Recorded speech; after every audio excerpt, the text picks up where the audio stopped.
Hi hello, ഇത് വന്നിട്ട് ആയിരം ഹോമിയോ ഡോക്ടറെ കാണിക്കാൻ പോവാണ് കേട്ടോ.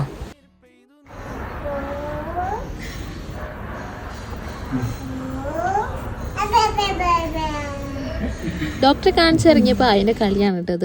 അങ്ങനെ മരുന്നൊക്കെ വാങ്ങി ഞങ്ങൾ തിരിച്ചു പോകുന്നു കേട്ടോ. അങ്ങനെ അതിൻ്റെ ഹെയറൊക്കെ ഒന്ന് കട്ട് ചെയ്യാണ്ടായിരുന്നു. അങ്ങനെ അതിൻ്റെ ഹെയർ കട്ട് ചെയ്യാൻ കയറിയതാണ്.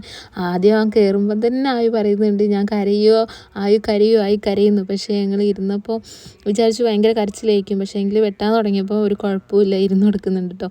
ഇത് ചിരിക്കാൻ പറയുമ്പോൾ ചിരിക്കണോ കരയണോ എന്നുള്ള എക്സ്പ്രഷനാണ് കേട്ടോ. ലാസ്റ്റേക്ക് കുറച്ച് കരഞ്ഞ് ഷേവ് ചെയ്യേണ്ട സംഭവം എടുത്തപ്പോൾ പിന്നെ കുഴപ്പമൊന്നുമില്ല, ഇതിന് നല്ലോണം നിന്നു. പിന്നെ ഞങ്ങളെ പുതിയ വീടൊന്നും സന്ദർശിക്കാൻ പോയിട്ടുണ്ടായിരുന്നു കേട്ടോ. അപ്പം കീ ഒന്നും എടുത്തില്ല, അതുകൊണ്ട് ഉള്ളിലേക്ക് കയറിയില്ല. പിന്നെ പുറത്തൂടെയൊക്കെ നടന്നിങ്ങോട്ട് പോന്നു. പിന്നെ ഞങ്ങൾ മാമൻ്റെ പീടികയിലായിട്ട് കയറിയത്, തൂങ്ങാപ്പുറത്ത്. ഞങ്ങൾ അവിടുന്ന് ഒരു ലൈം ജ്യൂസും കുടിച്ചു, അവിൽ മിൽക്കും കഴിച്ചു. അപ്പോൾ ഇത്രയൊക്കെയുള്ളൂ ഇന്നത്തെ വീഡിയോ. അപ്പോൾ പുതിയ വീഡിയോ ആയിട്ട് കാണുന്നത്.